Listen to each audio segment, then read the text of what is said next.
મલ્લિકાર્જુન આપણા 12 જ્યોતિર્લિંગોમાંથી બીજા સ્થાન પર આવે છે, જે આંધ્રપ્રદેશના શ્રીશૈલ પર્વત પર બિરાજમાન છે. કહેવાય છે પૂર્ણિમાના દિવસે મલ્લિકાના સ્વરૂપમાં માતા પાર્વતી અહીં બિરાજમાન થાય છે અને અમાસના દિવસે અર્જુનના સ્વરૂપમાં મહાદેવ અહીં બિરાજમાન થાય છે.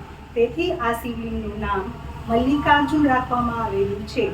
જય મલ્લિકાર્જુન. ઓમ નમઃ શિવાય.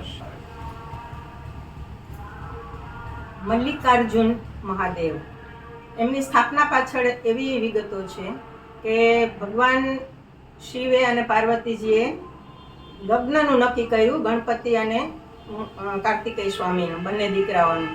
જે પહેલા પૃથ્વીની પ્રદક્ષિણા કરીને પાછા આવશે એનું પહેલા લગ્ન થશે એવું નક્કી કર્યું. હવે કાર્તિકેય તો મોર ઉપર નીકળી ગયા પૃથ્વીની પ્રદક્ષિણા કરવા, અને ગણપતિ દાદા તો ભારે શરીર, ઉંદર એમનું વાહન, કેવી રીતના પૃથ્વીની પ્રદક્ષિણા કરી શકે?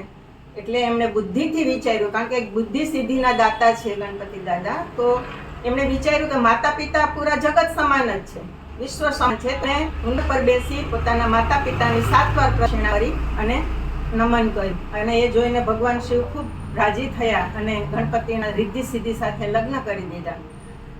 કાર્તિકેય જ્યારે પાછા આવ્યા ત્યારે જોયું કે ગણપતિના તો લગ્ન થઈ ગયા છે નહીં, એને તો કંઈ પૃથ્વીની પ્રદક્ષિણા કરી નથી, એટલે ખૂબ ક્રોધે ભરાયા અને એ દક્ષિણ તરફ જતા રહ્યા. ત્યારે માતા પાર્વતી અને શંકર દાદા એમને મનાવવા માટે ગયા, અને જ્યાં એ સ્થાપિત થઈ ગયા ત્યાં મલ્લિકાર્જુન શિવલિંગની સ્થાપના થઈ અને મલ્લિકાર્જુન મહાદેવનો જય જયકાર થયો. જય જય મહાદેવ, હર હર મહાદેવ. ઓમ નમઃ શિવાય.